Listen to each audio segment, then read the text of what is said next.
Hello, good morning everyone. All Pi Network family at dun sa mga bagong members din natin dito sa Pi Network.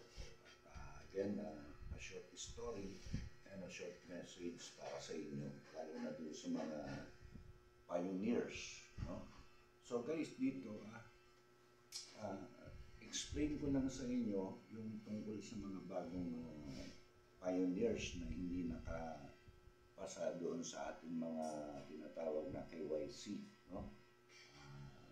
yung KYC natin at yun, suddenly merong updates ang ating admin dito sa Pi na para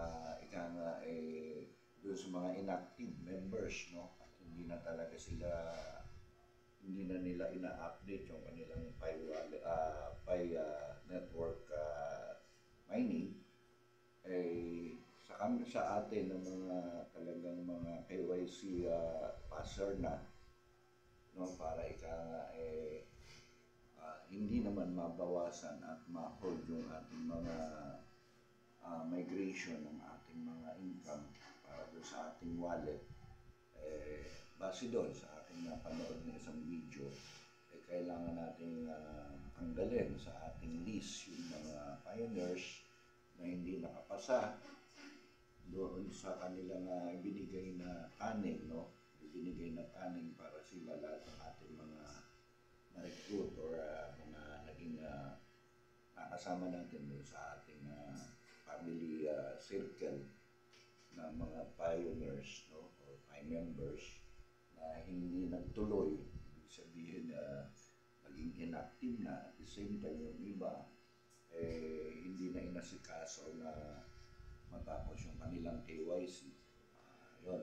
So, para bagong update sa atin, para hindi ma-hold at yun yung isa sa dahilan kung bakit yung migration ng ating income doon sa ating wallet para ma-transfer doon sa ating wallet balance, ay gawa nga nitong mga members din natin sa circle na hindi nakatapos ng kanilang KYC at naging inactive na. So yun yung nagiging dahilan kung bakit minsan na-hold back yung ating mga income na dapat na mai-transfer na dun sa ating wallet balance. So, may binigay na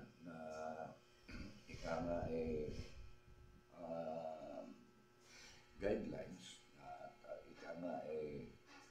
kung hanggang kailan kailangan matapos nila yung KYC nila. Hanggang ngayon, natapos na yung tinatawag na deadline, hindi pa rin sila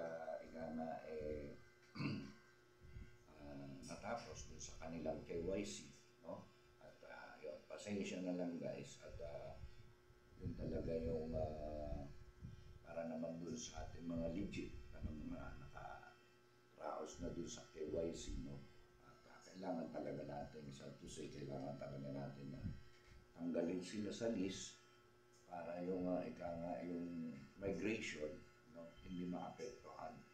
Kasi ang nangyayari pala guys, base dun sa tutorials ng admin natin sa pinakitang video, na kaya pala na-hold yung paglipat ng ating pag-migrate ng ating kinita dun sa ating balance wallet, gawa nga ng mga members natin o mga na-invite natin dito sa Pi Network at hindi na nagtuloy. Ibig sabihin na naging inactive na sila. Yung iba naman ay hindi na nagtuloy sa KYC nila, So yun yung nagiging dahilan kung bakit na-hold yung ating mga income dito. So sad to say, kung hindi talaga sila nagtuloy na dahil tapos na yung binigay sa kanilang deadline, so marapat lang natanggalin talaga natin sila sa list para yung yung negative effect noon, kaya para hindi na na-hold yung ating income na dapat mag-green na siya. No? So, ibig sabihin, para ma-ready na yung ma-transfer, yung mga minina naman natin, yung mga active members na sumunod sa patakaran ng Pi Network, may pasok naman doon. So, tatanggalin na natin sa list yung mga inactive members at the same time yung mga hindi nakapasa sa KYC. So, yun ang bagong updates natin dito sa Pi Network. Alright? So, para doon sa mga members naman na may mga problema sa kanilang KYC, no? Tuloy lang kayo guys. At yun nga lang, kailangan lang talaga namin medyo tanggalin muna kayo sa list. No? Pero meron naman kayong sariling account, ituloy nyo lang. If ever naman na mapas nyo yung KYC, walang problema. Pwede naman kayong magtuloy-tuloy doon para naman actually tuloy-tuloy naman tong ano. Yun nga lang, sa amin kasi mga legit members na talaga nakapasa na ng KYC para naman ma-migrate na rin sa amin yung mga balance at hindi na kami maapektuhan ng pagiging hindi nyo pagiging aktibo dito sa atin, no? This time, kailangan muna namin kayong tanggalin sa list. So, yan guys, yun lang naman ang aking update sa inyo, no? With you guys dito sa Pi Network natin. So, actually, sa akin naman, dalawa pa lang naman yung aking members. At the same time, yung isa is active naman siya. So, yung isa lang na medyo inactive. So, mapipilitan siguro tayo medyo dahil nga hindi niya inayos yung kahit ilang beses na natin siyang nalaan na mag-mine, no? Or ipasa yung kanyang KYC, sad to say, hindi niya inasikaso. So, kailangan tanggalin muna natin siya sa list para naman kahit paano hindi naman maapektuhan kaming dalawa na aktibo sa pagmamine, no? At pakikiisa dito sa ating Pi Network community. Yun lang guys, so, advice ko lang sa inyo guys, lalo na sa ibang team, no?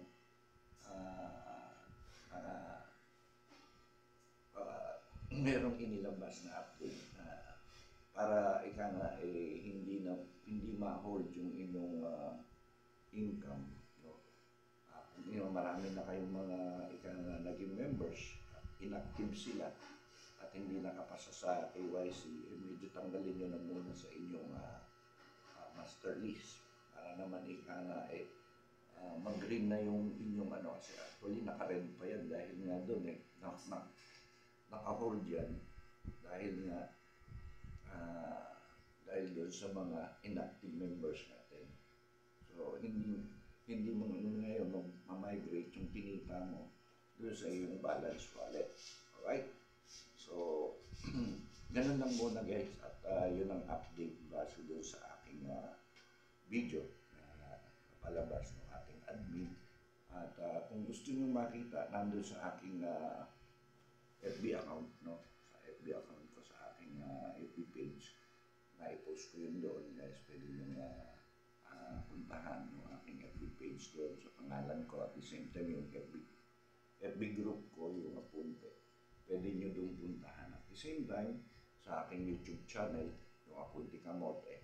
At doon dito makikita nyo rin yung video na yun, no? Yung mga tutorials kung bakit hindi natin ma-migrate hanggang ngayon, hindi pa na ma-migrate ang inyong mga kinita, no? Itong year, since nung first mainnet at itong second mainnet, bakit hindi pa nata-transfer? Gawa po nito, guys. Doon magkakaroon ng problema dahil na-i-hold. Dahil nga dito sa mga tinatawag natin mga co-members natin na inactive at the same time hindi nakapasa ng KYC. So, based dun sa video, para ma-update mo yung ma-transfer na sa iyong wallet, yung mga kinita nyo ng mga active members mo at yung sa'yo, personal na kinita mo. So, kailangan mong tanggalin muna doon sa list ng mga inactive at the same time yung mga hindi nakapasang members doon sa KYC. Alright? So, ayun lang guys. I hope nagkaroon na naman kayo ng idea about dito sa ating PI network.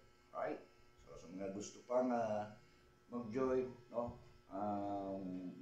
Pagkakaalam ko, pwede naman, no? Ngayon, kung gusto mong, yung iba kasi,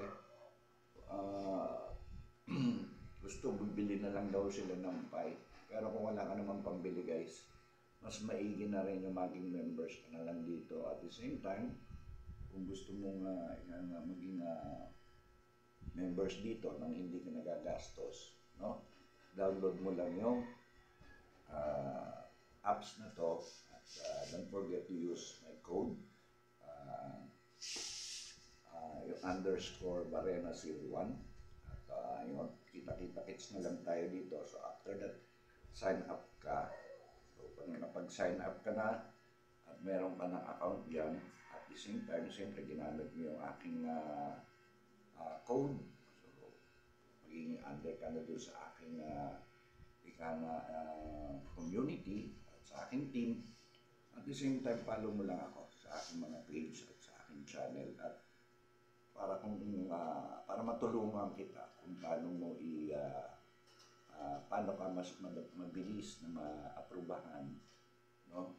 Katulad ko na natapos ko na yung aking KYC at the same time magkaroon na ako ng sarili kong wallet, legit wallet dito sa PI network. So, kumbaga natapos ko yung mga hinihingi nilang requirements sa member para dito mag-income tayo ng PI. Alright? So, yun lang guys. I hope na makapagbigay uli ako sa inyo ng konting kaalaman at see you on the inside. Right? Bye-bye. Don't forget to follow, like, and share.